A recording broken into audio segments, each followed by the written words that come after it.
Hola, ¿qué tal? ¿Cómo están? Espero que bien. Vamos a hacer unas breves reflexiones para comprender más el Sistema Interamericano de Protección de Derechos Humanos, como una breve introducción y una área nueva de estudio que se hace necesario crear para ir sistematizando toda esta información que relativamente es nueva y que muchas veces en los programas de estudio, las universidades no contemplan esta información, a pesar de que ya en muchos países miembros del sistema interamericano ya se encuentran en la jurisdicción nacional justificando, fundando y motivando algunos de sus fallos. Por eso también es importante crear una nueva disciplina que voy a tocar en esta breve introducción, que se llame Derecho Procesal Convencional de los Derechos Humanos. Bueno, vamos a partir de que el Sistema Interamericano de Protección de Derechos Humanos fue creado principalmente de manera inicial por la Organización de los Estados Americanos, que están integrados por 35 miembros, todos los estados, en su mayoría, que integran al continente americano.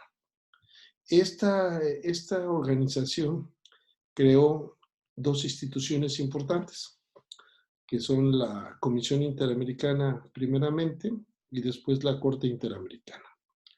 Esta rama del derecho es importante señalar que es producto del acuerdo, del pacto, del compromiso recíproco de los estados para crear una serie de libertades y de derechos que no solamente deben estar garantizados internamente, sino ahora también convencionalmente.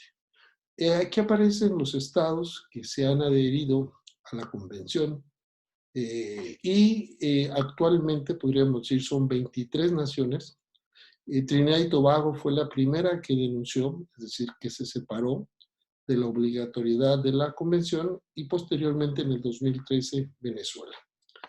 Pero es importante señalar que este derecho que crean los estados no es un derecho ajeno a ellos, sino es un derecho creado por ellos mismos. El documento más importante es el Pacto de San José, como se le conoce a la Convención Interamericana de Protección de Derechos Humanos. Hay dos protocolos adicionales, que es el protocolo relativo a la abolición de la pena de muerte y un protocolo muy importante sobre derechos económicos, sociales y culturales. Bueno, hay más convenciones que, como esta es una introducción, posteriormente las iremos a señalar.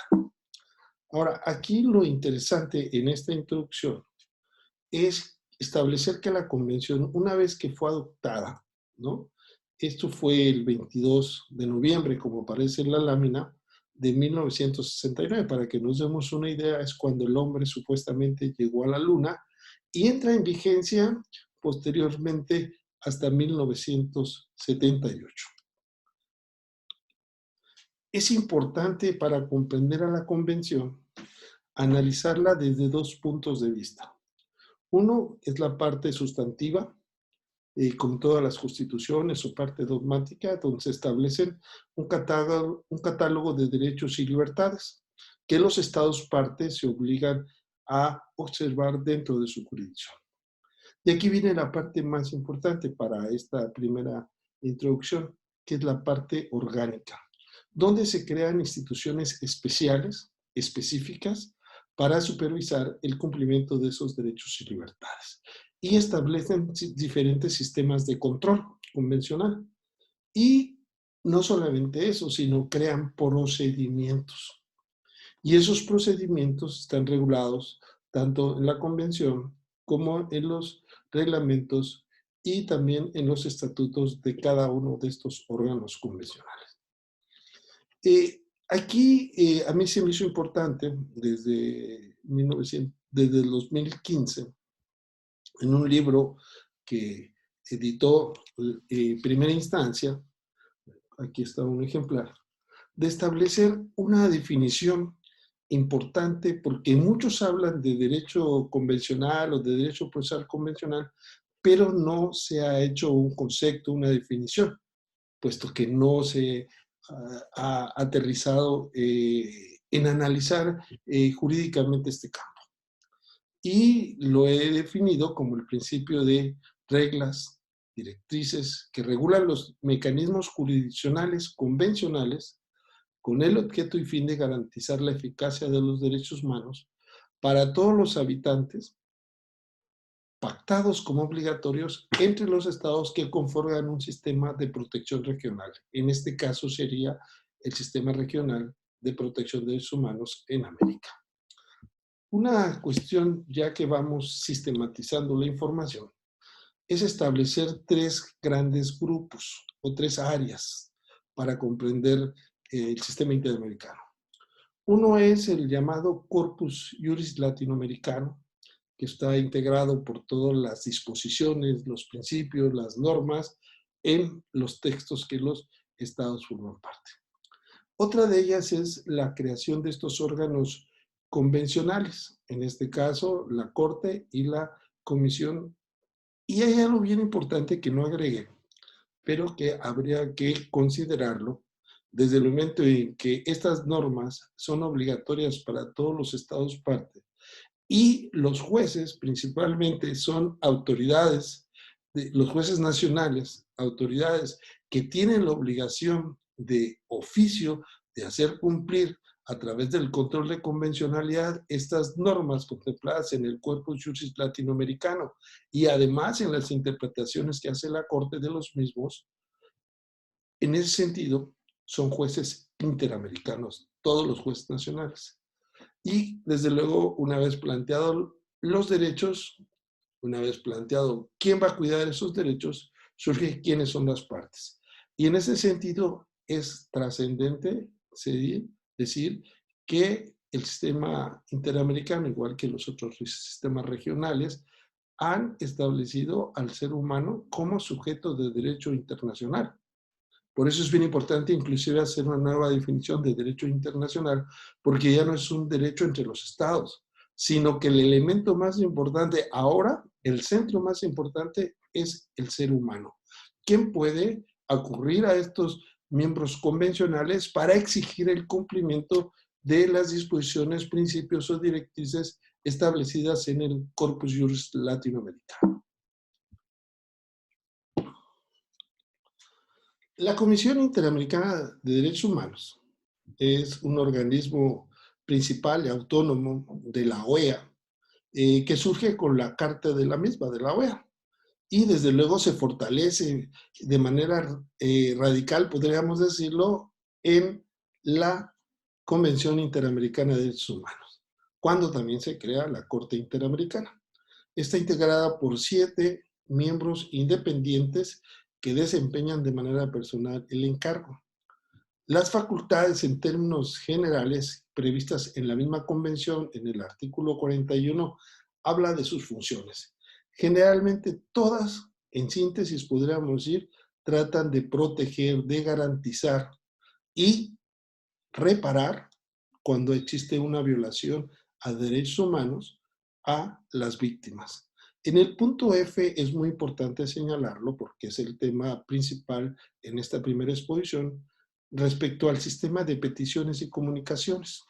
Como señalábamos anteriormente, el ser humano, en lo individual y lo colectivo, puede instar al sistema interamericano de protección de derechos humanos y, a diferencia del sistema europeo, aquí primero hay que ir a la Comisión Interamericana de Derechos Humanos. Y será la Comisión Interamericana de Derechos Humanos, una vez sustanciado el procedimiento, quien presente el caso, si no es que se resuelve antes a través de una solución amistosa, o el cumplimiento de las recomendaciones que se le haga al Estado. Si no es así, presentará el caso ante la Corte Interamericana de Derechos Humanos, que es un órgano interno, imparcial y jurisdiccional que emite sentencias que son obligatorias y son inapelables. La comisión, cuando manda el caso a la Corte Interamericana, también le da vista a las víctimas o las posibles víctimas para que sus representantes o ellos comparezcan ante esta. Pero necesariamente para llegar a la Corte, cuando se trata de la presentación de una petición de una persona que no forma parte del Estado o aún formando parte del Estado, pero que no lo representa en el proceso, necesariamente tendrá que ir a la comisión. No así cuando sea un Estado, que es relativamente hasta ahorita inédito, que un Estado demande a otro Estado. Bueno, la Corte Interamericana de Derechos Humanos está en San José y igual que la comisión tiene siete miembros, en este caso 7 jueces.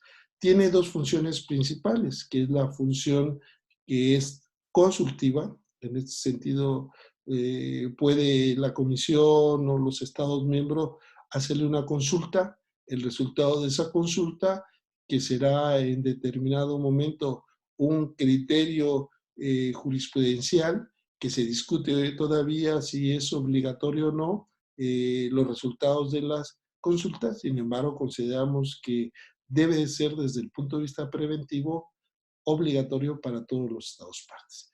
Y la más importante de las funciones que tiene la comisión, digo, la Corte Interamericana de Derechos Humanos, es la función contenciosa, es decir, resolver los conflictos que le presente la comisión. Aquí también es muy importante señalar que la propia Corte, una vez sustanciado el procedimiento, se encarga ella misma de verificar y supervisar que se cumple con las sentencias. Bueno, esta es una primera introducción. Esperemos pronto contar más y que además esta introducción haya servido a grandes rasgos para clarificar lo que comprende el Sistema Interamericano de Protección de Derechos Humanos, quienes integran a este Sistema Interamericano de Derechos Humanos la necesidad de crear una rama específica que estudie el procedimiento, y este es algo muy importante que hace una distinción entre los sistemas regionales de protección de derechos humanos, donde encontramos al europeo, al americano y al africano, a diferencia de los órganos de las Naciones Unidas, del Sistema Universal, porque solamente los sistemas regionales cuentan con organismos jurisdiccionales y se les debe estudiar bajo los 3 principios o 3 conceptos fundamentales del derecho procesal, que es la acción, la jurisdicción y el proceso. Hasta aquí estamos abordando este tema. Esperamos sus comentarios. Hasta la próxima. Gracias por su atención.